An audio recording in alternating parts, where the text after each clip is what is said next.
Olá, seja bem-vindo a mais uma edição do programa Ação Parlamentar. Nosso convidado de hoje para um bate-papo é o deputado Hudson Leal, do PRP. O deputado estadual Hudson Leal, do Partido Republicano Progressista, está no primeiro mandato na Assembleia Legislativa.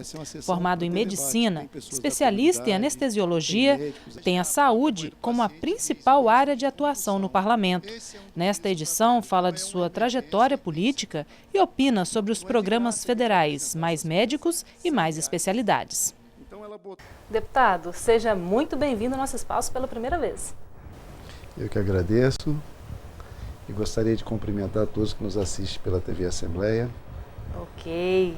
Bom, o senhor é médico, né? Tem uma longa carreira na área e é a primeira vez que está exercendo o mandato, né? Um mandato de deputado estadual. Conte um pouquinho pra gente, deputado, como é que foi essa trajetória, né? Como é que foi esse interesse pela política? Bem, Verônica, eu participo de política médica desde quando eu me formei, desde a época de estudante de medicina. E voltando para o Espírito Santo, nós fundamos a primeira cooperativa de especialidades médicas no estado do Espírito Santo, uma coisa pioneira para a época, 1992. Na época nós conseguimos 29 cooperados e hoje no estado do Espírito Santo, com mais 9 cooperativas co-irmãs que nós ajudamos a fundar, hoje nós temos cerca de 1.500 cooperados, prestando um grande serviço e bom serviço à população do Espírito Santo. São todos especialistas na sua área. Anestesista, ortopedista, cirurgião vascular, são 9 especialidades que trabalham hoje no estado do Espírito Santo.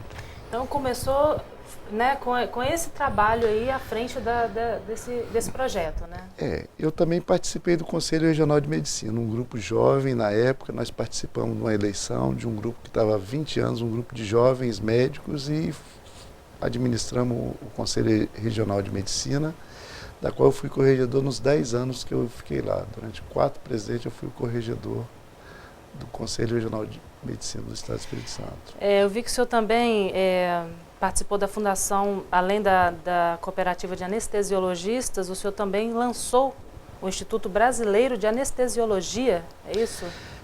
O IBRAM, Instituto Brasileiro de Anestesiologia, não é vinculado à sociedade e nem à cooperativa. É um grupo de profissionais, médicos anestesiologistas, com a finalidade de levar para a população o conhecimento de reanimação. A gente dá curso para leigos de primeiros socorros, ou seja, em ambiente onde tem muitas pessoas, você treinar a pessoa para ele ser multiplicador.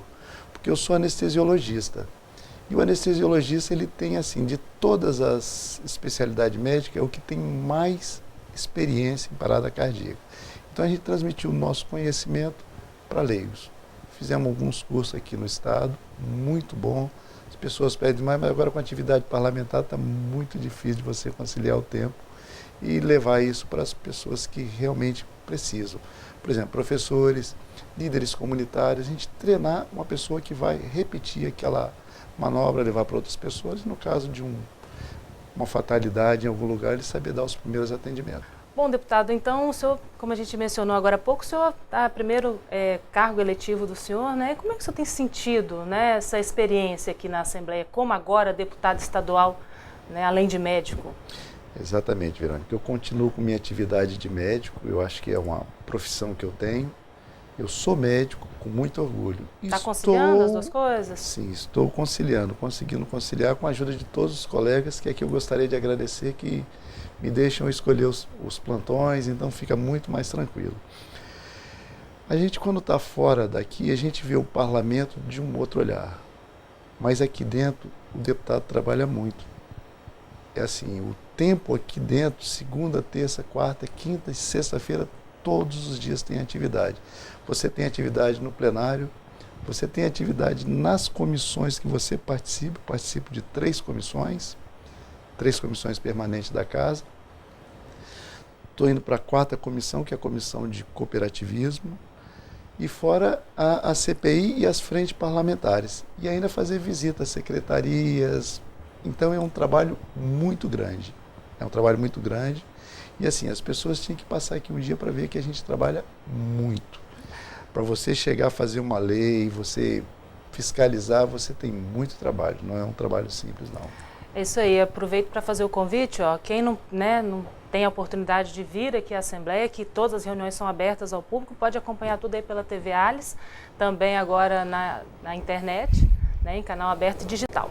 Aproveitando que a gente está falando de saúde, deputado, o senhor tem participado bastante das discussões que envolvem, obviamente, essa área, porque é a área de interesse do senhor. Seja nas comissões que o senhor participa, seja numa CPI que está em andamento aqui na casa, seja discursando em plenário, E uma das vezes que o senhor comentou no plenário foi sobre o programa Mais Especialidades, que é do governo federal, que é uma etapa posterior ao Mais Médicos. Qual a opinião do senhor sobre esse tema? Boa pergunta, Verônica. O Mais Médico é um programa do governo federal, que o governo federal inicialmente fez, na minha opinião, como eleitoreiro. Eu sou favorável ao programa Mais Médico, que seja levar os médicos para os interiores do Brasil, nos lugares que os médicos habitualmente não vão. E no começo eu entrei até com ação aqui, não contra o Mais Médico, mas a forma como ele foi feito. Você entrou com essa ação aonde? No Ministério Público Estadual. Questionando justamente porque a maioria das pessoas que vieram para trabalhar foram médicos cubanos, vieram médicos da Espanha, daqui da Bolívia. Toda aquela polêmica, Toda a polêmica. E recentemente vazou uma gravação de dentro do Palácio do Planalto, em que foram colocadas algumas pessoas, Verônica, olha o absurdo, credenciada como médico para fiscalizar outros médicos cubanos. Então, isso é muito grave que está acontecendo assim, com esses médicos especificamente cubanos. Nada contra os médicos cubanos, em todos os lugares tem bons profissionais, mas a forma como foi colocada, todo mundo para exercer, qualquer pessoa para vir exercer medicina no Brasil, ou se eu for para qualquer lugar, se eu for para a Mongólia, para o Irã, para o Iraque, para os Estados Unidos, eu tenho que fazer uma prova naquele país, mostrando o meu conhecimento, além das documentações. E além disso, eu tenho que falar a língua.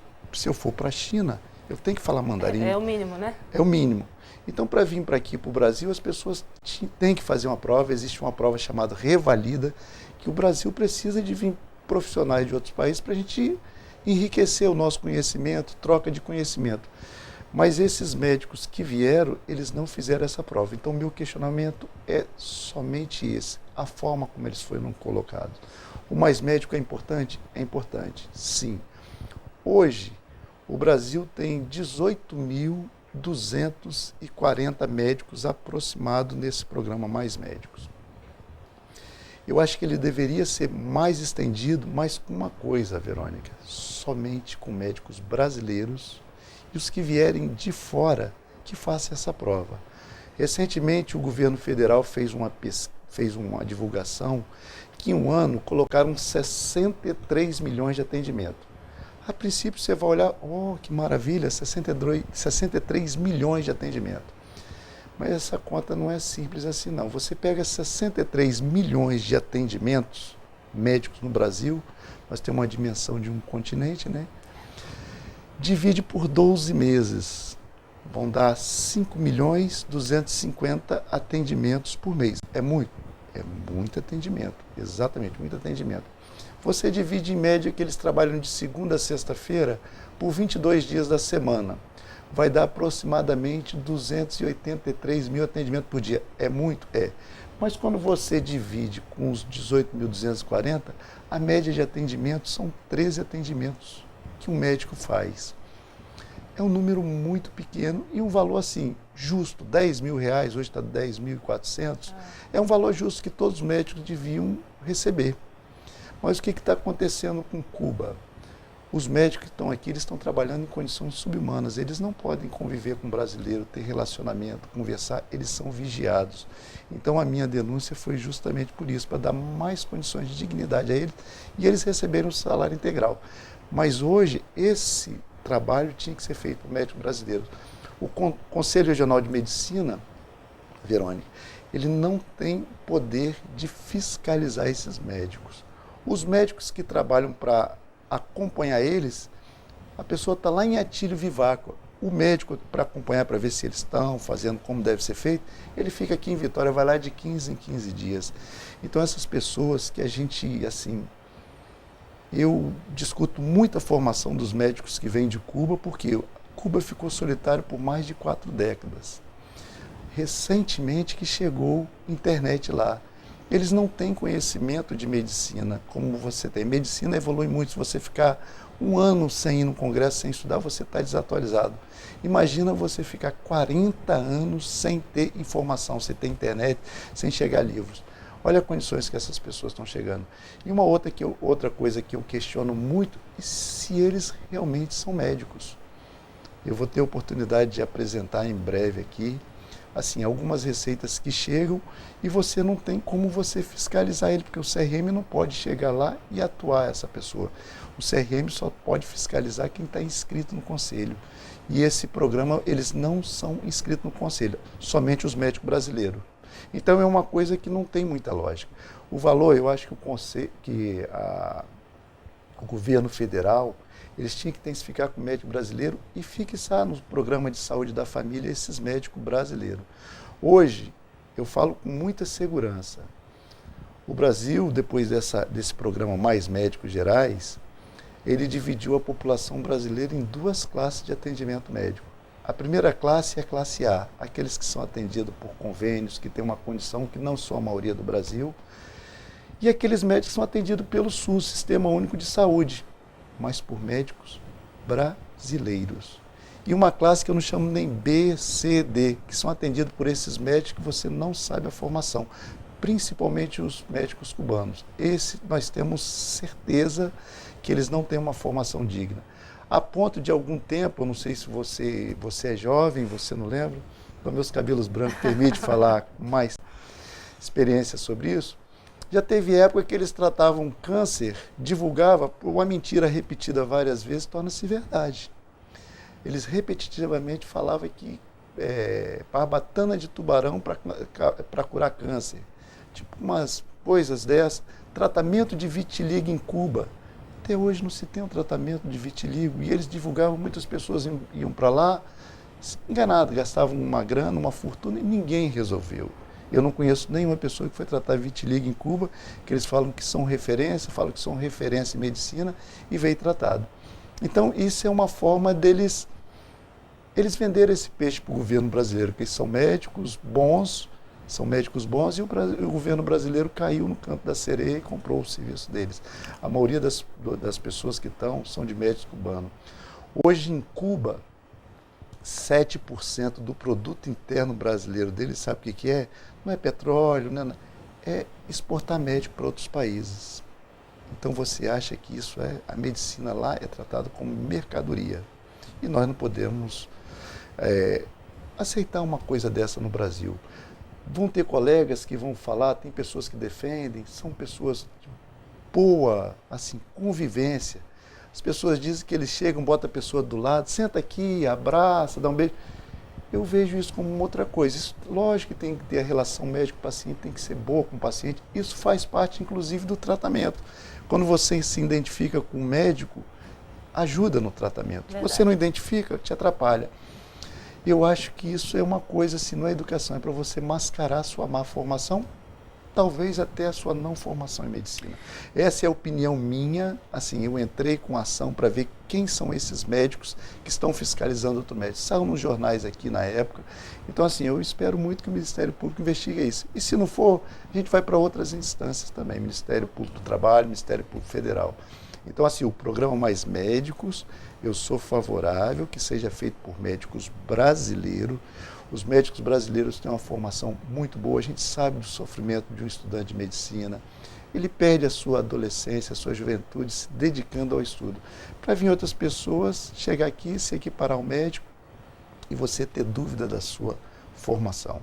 Então, eu faço o voto que continua o programa Mais Médicos, mas com médicos brasileiros e outros que vêm de outros países, é importante, mas que faça a prova do Revalida, que é uma prova de conhecimento em medicina, e que faça também a prova de proficiência em língua portuguesa. Deputado, vou pedir licença, senhor, um instantinho, a gente vai fazer um break, e você que está em casa acompanhando a ação parlamentar, não saia daí, a gente volta já já. De volta com o segundo bloco do programa Ação Parlamentar, hoje recebendo o deputado estadual Hudson Leal, do PRP. Bom, deputado, a gente finalizou o primeiro bloco falando sobre o programa Mais Médicos, né? E temos também o programa Mais Especialidades, que é uma sequência desse outro programa federal, né? Que foram cotados para o programa 3 especialidades, né? De acordo com as demandas apresentadas pelo setor público, da rede pública, né? Oftalmologia, ortopedia e cardiologia. O senhor concorda? Eu acho brilhante essa ideia do governo federal. Eu acho que tem que estender para outras especialidades. Espero que a presidente Dilma e o ministro da Saúde façam com especialista brasileiro, não que traga médicos de outros países com formação duvidosa. Você imagina colocar uma cirurgia de catarata ou descolamento de retina, Verônica, que é uma das cirurgias mais complexas, você colocar a população para ser submetida a uma pessoa que não sabe. Eu acho que não é na hora, cardiologista brasileiro. Por quê? Quando o presidente Lula, a Dilma, ministro, deputado, eles têm um problema, para onde que eles vão? Vão para médico brasileiro, eles vão para o INCOR, tá certo? Então, eu creio e acredito que ela vai ter a sensibilidade de ser feito esse programa com médicos brasileiros, para não acontecer o que aconteceu com o Hugo Chávez. Não sei se você bem recorda, ele teve um câncer de próstata, que é uma doença hoje que é muito fácil o tratamento. Não se preocupe, todos nós homens, um dia nós vamos ter um câncer. Isso é o preço que você vai pagar por envelhecer. E o câncer de próstata, ele não é um câncer tão agressivo. Hoje você consegue sobreviver, depois de diagnosticado, tem gente que sobrevive até 20 anos sem problema, porque ele não é um câncer. O que aconteceu com o Hugo Chávez? Ele teve um câncer de próstata, com metástase, e o governo brasileiro ofereceu para ele vir tratar no Brasil. Ele foi para Cuba, Verônica. Sabe o que aconteceu com ele? Ele foi ser operado, que era a última coisa que ele deveria ser feito. Você tem tratamento de hormonioterapia, quimioterapia, radioterapia. Então foi operar um câncer que não era cirúrgico. O que aconteceu com ele? Ele morreu. Não é, eles não têm conhecimento para fazer isso. Então eu espero que a presidente não traga médicos cubanos para aqui. Tá certo? Que seja feito esse programa com médicos brasileiros. Para a gente finalizar esse assunto, deputado, quando a gente só fala de médicos brasileiros, né, tem aquela questão também dos salários, né, que muitos reclamam que o salário é baixo para quem atende, principalmente no interior do estado, né, é uma questão que precisa ser vista também, né? Não, esse salário que ela está pagando é próximo do piso dos médicos, né? Para os estrangeiros é igual? É igual, o valor é igual. Ela paga igual, mas só que para os médicos brasileiros, da Espanha, tem médicos da Croácia, eles recebem integralmente. Só que os médicos cubanos são, mais uma vez, marginalizados pelo governo brasileiro, porque eles recebem parte do salário e parte do salário vai para o governo cubano. A maior terceirização que se fez nesse governo. Foi uma terceirização, porque os médicos tinham que estar recebendo carteira assinada, fundo de garantia, licença maternidade, eles não têm direito a nada disso.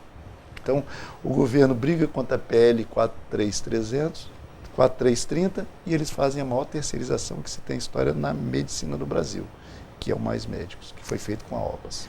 Ok, vamos acompanhar então, né, deputado? Estou vendo aqui um livro, ó, vamos mostrar. O senhor também é escritor, né? É a história da anestesiologia no Espírito Santo. Histórias, né, da anestesiologia no Espírito Santo. Conta um pouquinho, deputado, sobre esse Verônica, livro. É com muito orgulho. Dizem que o homem tem que fazer 3 coisas, né? Ter um filho, já tem, plantar uma árvore, já plantei, e escrever um livro. Junto com outros colegas anestesiologistas, nós escrevemos esse livro contando um pouco da história da anestesiologia do Espírito Santo, desde quando começou até os dias atuais. Ele fala sobre o cooperativismo no Brasil, no mundo. Então, ele é interessante que aqui tem uma pessoa que foi José Moraes, que começou a Sociedade de Anestesiologia do Espírito Santo, muito trabalhador, fez uma boa gestão frente à Sociedade de Anestesiologia, foi deputado estadual nessa casa, foi governador do Estado do Espírito Santo. E assim, até a minha gestão, eu fui presidente com muito orgulho, tenho muito orgulho de ter feito parte dessa sociedade, faço ainda da cooperativa. E aqui no Espírito Santo foi o primeiro estado do Brasil que fez. Depois, a Sociedade Brasileira escreveu um livro, copiando o nosso aqui, falando sobre a história da anestesia no Brasil. Mas nós fomos pioneiros, tá certo? Com muito orgulho, sou anestesista, gosto muito de trabalhar como anestesista e continuo trabalhando.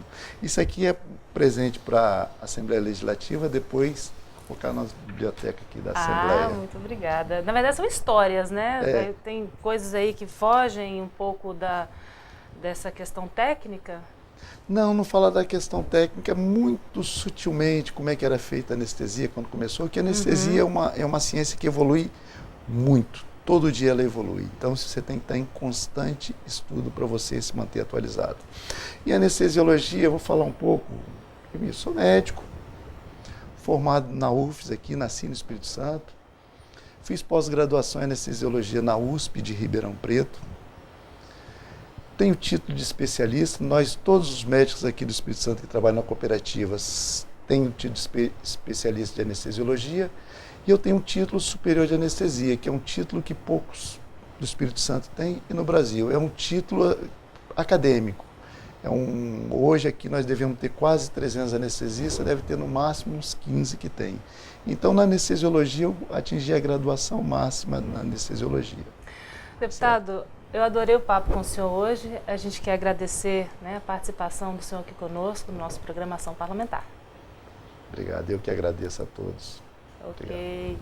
Encerramos aqui mais uma edição do programa Ação Parlamentar. Hoje entrevistamos o deputado Hudson Leal, do PRP. Para você interagir com o deputado, você pode escrever para o e-mail dele, hudsonleal@al.es.gov.br. Muito obrigada pela companhia de sempre e eu te espero em nossa próxima edição. Até lá!